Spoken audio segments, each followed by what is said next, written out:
Hey guys, it's Izzy here, and today I'm going to be doing my August book haul, showing y'all all of the books that I got in the month of August. I did go a bit crazy because I was allowed to purchase 13 books this month, and I have not even hit that number yet, but I'm allowed to purchase the amount of books that I read the month before, and July was my second biggest reading month of the year. And then I did go to Atlanta, so I did do some book shopping while there. Let's get into this video. It looks like we are starting with my Atlanta stack.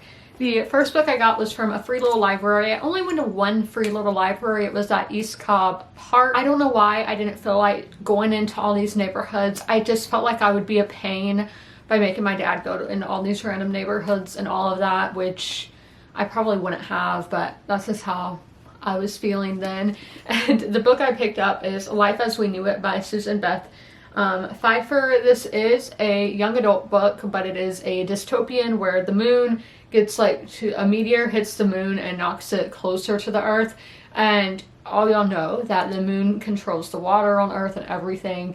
And does it control how long night is? I don't know, but it controls a lot. So obviously if it gets knocked off course, things are going to go down, and this book series is taking place in that world where that happened. I went to Half Price Books for the first time, and oh my gosh, I loved it. I could go crazy in there. I really wish I went in July when I could buy an unlimited amount of books. I did buy more books than I intended to because I just kept seeing things. I was just like, oh my gosh, I could buy so much. And another thing, everybody in Atlanta was so nice. I already thought that Georgia was going to be kind of nice because I was in St. Simon's the week before for my birthday. I posted on the Georgia Reddit about it. Everybody there was just so kind. The Southern hospitality was just coming through the screen. People were saying to come back anytime and giving me other recommendations and talking about their own experiences in St. Simon. When if I post on the South Carolina Reddit, people are just like, oh, that city sucks and it's awful here and all that, and I literally hate how negative the South Carolina Reddit is. That's why I try to do these really positive posts about different cities all over the state, because life is what you make it, and if you make it negative, it's going to be negative. If you make it positive, it's going to be positive. I try to put out as much positivity as I can, and in Georgia, people are doing that. Everybody in Atlanta is so friendly, starting conversations, and just random people in the stores saying hi to me, because I do that in South Carolina. I will say hi to people in stores, especially to people working customer service. I'm like, hi, how are you? When I go up to the counter and they don't say anything back, and I'm like, why? So yes, Half Price Books. I had several good encounters in the store. The first book I got is Leaving Atlanta by Tahari Jones, who I have read An American Marriage, and I have an unpopular opinion. I didn't really like that book, but this one, I wanted to get a book about Atlanta while I was in Atlanta, and this one I knew about. My dad was talking about the Chattahoochee River, which is where Stephen King, he was really inspired by those for the story of It. There were child murders, and that's what this book is about, the child murders in Atlanta, and they would throw the bodies in the river. This is following just some kids who were alive in Atlanta during summertime, and it says it was the end of summer, a summer during the 2-year nightmare in which Atlanta's African-American children were vanishing, and 29 would be found murdered by 1982. It sounds like it's going to be a bit of a crazy and traumatic time. This is one that I had seen on Oprah's book club list, and I trust that list so much. So many of my 5-star reads have come from that list. And this is The Story of Edgar Sawtelle by David Robrowski. Big, chunky historical fiction, which y'all know is my favorite. I don't really know what it's about, though. I think it's in the Midwest. Born mute, speaking only in sign, Edgar Sawtelle leads an idyllic life with his parents. On their farm in remote northern Wisconsin, for generations, the Sawtelles have raised and trained a fictional breed of dog whose thoughtful companionship is epitomized by Almondine, Edgar's lifelong friend and ally. But with the unexpected return of Claude, Edgar's paternal uncle, turmoil consumes the Sawtelles' once peaceful home. When Edgar's father dies suddenly, Claude insinuates himself into the life of the farm and into Edgar's mother's affections. So the writer is a master storyteller, and his breathtaking scenes, the elemental north woods, the sweep of seasons, an iconic American barn, a faithful vision rendered in the falling rain, create a vividing family saga, my keyword, a brilliant exploration of the limits of language, and a compulsively readable modern classic. I'm really interested in the character being mute. I don't think I've read... No, I haven't read from a character who's mute. If y'all know if this is good representation for that, let me know in the comments. This book I got at Barnes & Noble, so we somehow have got into the Barnes & Noble books. All these books, because they were all just thrown into suitcases and that kind of thing, so they're all out of order. But I was getting 3 books. That was my plan, to get 3 books at all these stores. I just could not find a third book. There were so many choices. I was like, which do I want to do? And I had only had 2 books in my hand, and my dad was like, are you ready? And I was like, I'm not. So I went very quickly about things, and this is what I found, so hopefully it does turn out to be good. And that is We the Drown by Karsten Jensen. This is a Danish book. I've only read one Danish book before, and that was a sci-fi, so historical fiction now. Let's see how that goes. But this is held in Europe as an instant classic. We the Drowned is the story of the port town of Marstal, Denmark, whose inhabitants sailed on the world from the mid-19th century to the end of the Second World War. The novel tells of ships wrecked and blown up in wars, of places of terror and violence that continue to lure each generation. There are cannibals here, shrunken heads, prophetic dreams, and miraculous survivals. The result is a brilliant seafaring novel, a gripping saga encompassing industrial growth, the years of expansion and exploration, the crucible of the first half of the 20th century, and most of all, the sea. Now we have a book that it's kind of popular on BookTube, but really popular on BookTok. And I saw it at this Barnes & Noble, and this was a newer Barnes & Noble that they are kind of basing on the Waterstone stores, so it was a whole new experience for me. A Barnes & Noble experience. Mine is an older location from the mid-2000s, but and this one's a 2023 location. This book is very popular on BookTok, and I was like, okay, I'll do it. They have one left in stock. I think it's meant to be my time. And that is Stoner by John Williams, with an introduction by John McCarran, and this is a New York review book. And let's see what this is about. So William Stoner is born at the end of the 19th century into a dirt-poor Missouri farming family. Sent to the State University to study agronomy, he instead falls in love with English literature and embraces a scholar's life. So different from the hard scrabbles existence he is known. And yet, as the years pass, Stoner encounters a succession of disappointments. Marriage into a proper family estranges him from his parents. His career is stymied. His wife and daughter turn coldly away from him. A transforming experience of new love ends under threat of scandal. Driven ever deeper within himself, Stoner rediscovers the stoic silence of his forebears and confronts an essential solitude. I associate the city of Atlanta with its metro, with its suburbs. I think if you want to know what American suburbia is like, Atlanta is a perfect example. Their metro, as a kid, it was just so huge to me, and I mean it still is. It just is sprawl going on and on and on. Like, it is crazy how far out it goes, because I was up in Marietta, which is in northern Atlanta, so I was just stunned by how far this urban sprawl goes. So I saw this book that is called Disillusion: 5 Families and the Unraveling of America's Suburbs by Benjamin Harold. And I was like, suburbs, Atlanta, they go together. But I kept looking around the store, and then I came back to this one because, as you'll know, I was struggling to find 3 books. And I was like, if it mentions Atlanta, I will buy it. Okay, let's go to the synopsis. Outside Atlanta, second word on the synopsis. So this is through the stories of 5 American families, a masterful and timely exploration of how hope, history, and racial denial collide in the suburbs and their schools. Got this next book at Half Price Books, and it's not counting towards my 13 books or whatever. Even if it does, I can still buy one more book this month, but I'm not counting it. And that is Beach Music by Pat Conroy. Again, hardback, $9.99. Can't beat it. This one, I had gotten this book as a gift, and I read the book. I gave it a 5-star, and the person who gave it to me wanted the book back, even though it was a gift. And I have not seen it back since. It's been I don't know, over a year at this point. I wanted to go and buy myself my own copy, and I saw a nice hardback, and I was like, I'm gonna do that. This is Beach Music by Pat Conroy. Beach Music is about Jack McCall, an American living in Rome with his young daughter, trying to find peace after the recent trauma of his wife's suicide, but his solitude is disturbed by the appearance of his sister-in-law, who begs him to return home, and of two school friends asking for his help in tracking down another classmate who went underground as a Vietnam protester and never resurfaced. These requests launch Jack on a journey that encompasses the past and the present in both Europe and the American South, that leads him to shocking and ultimately liberating truths. So if you want a book that's set in South Carolina, this is the one that I would recommend the most. This is the most South Carolina book I've ever read in my life. Another one that I got at Half Price Books. I had never heard of this book before, but the cover really intrigued me, and then the premise is something that I had never heard of before. So this is Lotharinga by Simon Winder, a personal history of Europe's lost country.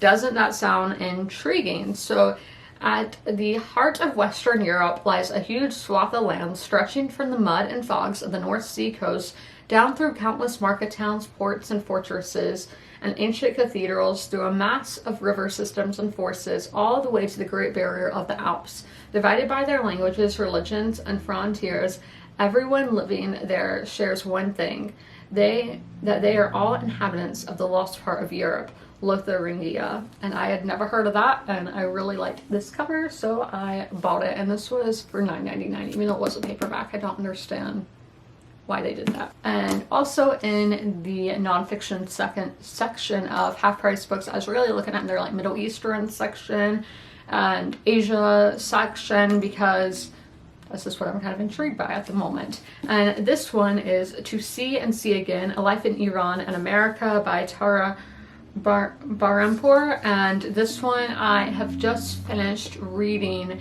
In Our Time of History by Suzanne Pari. This one seemed very reminiscent of that book, but as a nonfiction one. And let's see. At the height of the 1979 Islamic Revolution, 11-year-old Tara flew out of Iran with her family in 5 suitcases. After 15 years in America, she became the first member of her family to return to Iran. I went to a Braves game, and then after the Braves game, I went to a Barnes & Noble near the stadium. Again, I wanted to buy 3 books, only got 2 because I was so hot, and I've never passed out or fainted before in my life, but I was so scared that it would happen. It did not. I was fine. I got hydrated. I was drinking the whole game, drinking water the whole game, but still I was scared that some freak accident would happen, and it didn't. But I only got 2 books. So the first one is The Rabbit Hutch by Tess Gunty. See, I did not even see it was a buy one get one 50% off book. I was out of it. And this one, I actually see this author blurb a lot of books that I read. That's where I heard about this book and wanted to give it a go. So an online obituary writer, a young mother with a dark secret, a woman, I did say the name right. So a woman waging a solo campaign against rodents. Me, hate them. Neighbors separated only by the thin walls of a low-cost housing complex in the once bustling industrial center of Vacaville, Indiana. Welcome to the Rabbit Hutch. Eternally beautiful and formidably intelligent, Blandine shares her apartment with 3 teenage boys she neither likes nor understands. All like her, now aged out of the state foster care system that have repeatedly failed them, all searching for meaning in their lives. And the next book I got at that Barnes & Noble is one where I have not read the classic it's based on, so I kind of want to do that, but then I read Demon Copperhead and I was like, I didn't read what it was based on before and gave it a 5-star. And also I own another book by this author that I want to read books that I own by authors first before going and buying another book by the author when I don't know if I like their work or not, but I've just seen it so much lately and I've just been so intrigued, and that is James by Percival Everett. James is the character of Jim in Huckleberry Finn, which I don't know if I've read it or not.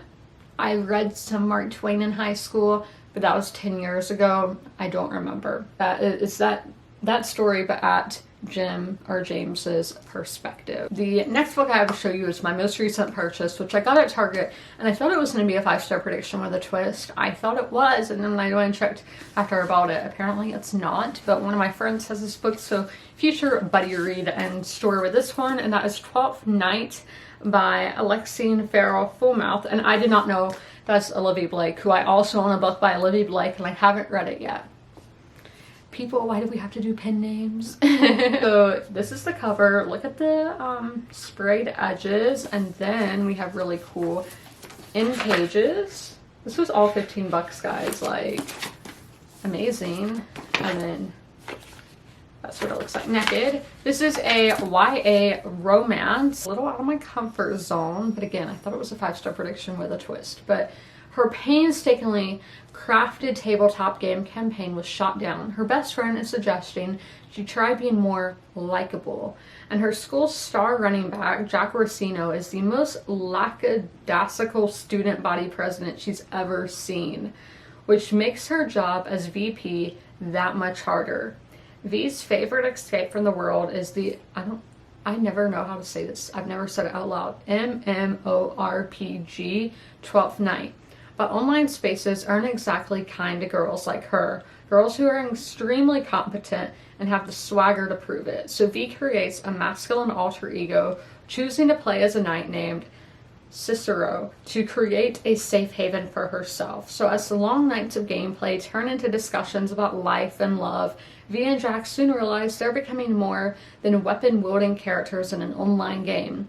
But V has been concealing her true identity from Jack, and Jack might just be falling for her offline. Okay, here is another little free library book, and that is A Summer Affair by Ellen Hildebrand. Let me tell you, you will find Ellen Hildebrand in a ton of free little libraries. So you want her books? Check those out. Capturing, oh, did I say the name? A Summer Affair. So capturing the love, loss, and limbo of unexpected romance and unchecked passion, A Summer Affair is a brave and breathless journey into the heart of one modern woman. And this one is the start of a series. Now we have my Book of the Month books. So this is a fantasy book that is also young adult, but I've heard that it reads very adult. And if you are somebody who likes adult fantasy, then you will like this one. And I do want to, like, I just have been wanting quick-paced things. I've read so many slow-paced things, overwritten things lately. I think I need to dabble some in YA because it is just not as dense as adult books. So when I see those, if you are an adult but want to read YA, this is one of those books. And that is Dragon Fruit by Makia Lucer. I'm sorry, I'm struggling. But this is, in the old tales, it is written that the egg of a sea dragon, dragon fruit, holds within its power to undo a person's greatest sorrow. But as with all things that offer hope, when hope is gone, the tale comes with a warning. Every wish demands a price. Sly and Sam are not the only ones searching for the dragon fruit, and as they battle enemies both near and far, there's another danger they cannot escape, that of the dragon fruit itself. And I love this cover. The rest of my Book of the Month books now. This one is The Days I Loved You Most by Amy Neff. I'm not sure what genre this is, if it's more just contemporary or romance, but this is the one was this the one that mentioned 9/11? That might sound so bad for me just to be saying like that, but I don't know. So a timeless tale of unwavering devotion. The Days I Loved You Most is a love story for the ages. A breathtakingly beautiful novel that asks, what if you could choose how your own story ends? And here's one that I've been seeing on Book Talk lately, so I was so glad that I had already added it into my Book of the Month box before I was seeing all these book talks. I've heard that even though this does have a really summery cover, it would be a good Thanksgiving read, and that is The Same Bright Stars by Ethan Joella. An uplifting and emotionally resonant novel set in a Delaware beach town about a local restaurant owner at a turning point. There were a lot of add-on books that I was excited about, but none of the main picks really stood out to me, so I was like, okay, I'll go with an author I've read from before. The author I only gave a 3-star to, but that is better than nothing. And so I got Hera by Jennifer Saint. This cover, I do think the UK cover is better. And y'all know I'm not a huge person to be like, I hate this cover. I don't hate this cover, but the UK one's better. And this is obviously a Greek retelling, so even the gods must have their queen. In this enthralling retelling, Greek mythology's most famous and maligned goddess finally tells her own story as power, passion, and divine strength collide in the heart of Olympus. Then I did get the volume 2 or volume 0 of their short story collections. I haven't read any of these yet, but I do like to have short stories to read when I'm working out in the morning on the bicycle. Okay, here's one that my dad was unhauling that was technically mine, again in high school. Our high school like US history class, we all had to read a biography based on one of these people off of like he had a list of people we were supposed to choose from, and I chose Oglethorpe because I had been to the Oglethorpe Mall in Savannah, Georgia. I really liked Georgia, and I saw this book at the Museum of Fort Frederica at St. Simon. I said, I have that book, but I didn't know if it had been unhauled or not, but my dad found it, and that is James Edward Oglethorpe by Joyce Blackburn. So this is a book, just a biography on him. He is the one who colonized the state of Georgia, or the colony of Georgia. Okay, I did go to Barnes & Noble in my hometown this month, and I had a gift card. Thank you to one of my friends. I know he watches my videos, so thank you to him for getting me that. So I got all these books for free, and I still have like $8 left on the gift card, so I will be using it next week when I go. But the first book I got is The Canterbury Tales by Geoffrey Chaucer. I have read excerpts of this before, but I wanted to actually read it in full. And for me with poetry, I prefer narrative poetry like this rather than just, you know, emotion-filled poetry. So The Canterbury Tales is one of those iconic pieces of English literature in this Penguin Classics edition. Also a book that hit like a home run on books that I should check out on Storygraph is The Secret Lives of Church Ladies by Deisha Foya. This is a National Book Award finalist. The Secret Lives of Church Ladies explores the raw and tender places where Black women and girls dare to follow their desires and pursue a momentary reprieve from being good. The 9 stories in this collection feature 4 generations of characters grappling with who they want to be in the world, caught as they are between the church's double standards and their own needs and passions. Lastly, I did get a bit of a horror book, and that is The Hollow Places by T. Kingfisher, who is a local author, and this one is taking place in North Carolina, and I really want to try her books. Is this the second one I own? Again, I shouldn't be doing that, but here I am. So newly divorced and living back at home in rural North Carolina, Kara is helping out with her ailing eccentric Uncle Earl at his house, which doubles as a tourist hotspot. The Glory to God Museum of Natural Wonders, Curiosities, and Taxidermy. While Kara is closing up one night, she discovers a mysterious hole in the drywall along one of the museum's overstuffed hallways of oddities. An opening that impossibly leads Kara and her new friend Simon, to a sprawling area that simply can't be part of North Carolina's plane of existence.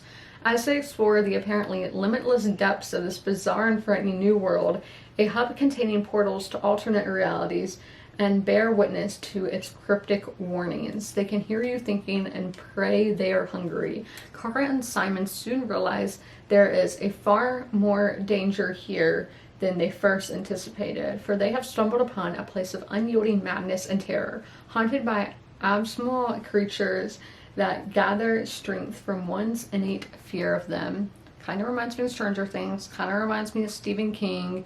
Why, when there are portals, do people go in them? You need to call the cops or the FBI or somebody. But those are all of the books that I hauled in the month of August. Have you read any of these? Which should I get to first? Let me know in the comments below. If you made it through this whole video, leave a fruit emoji in the comments below. And as always, comment, rate, and subscribe. And don't forget to ring that notification bell to be notified when all my videos go live. I'll see you in my next one. Bye! If you are familiar with my videos, you're used to seeing Sherman at the end of them. Sadly, Sherman has since passed away, but I would still like to encourage you guys to help your local shelters. Sherman was at the Darlington County Humane Society in rural South Carolina. I always have their link down below in the description if you guys would like to help them, but also help your local shelters as well. You can do that by donating, sharing posts like this one, volunteering, fostering, and adopting, which it's great to do all of those things great to help your community, great to help the animals in your community, and I cannot recommend it enough. All of my pets were rescues, they were strays or from animal shelters, and I love them so much, and I know how much love they can give, so knowing these pets at the shelter can equally give that much love, it's amazing. And y'all should totally take part and help out those local animal shelter pets, and please help them.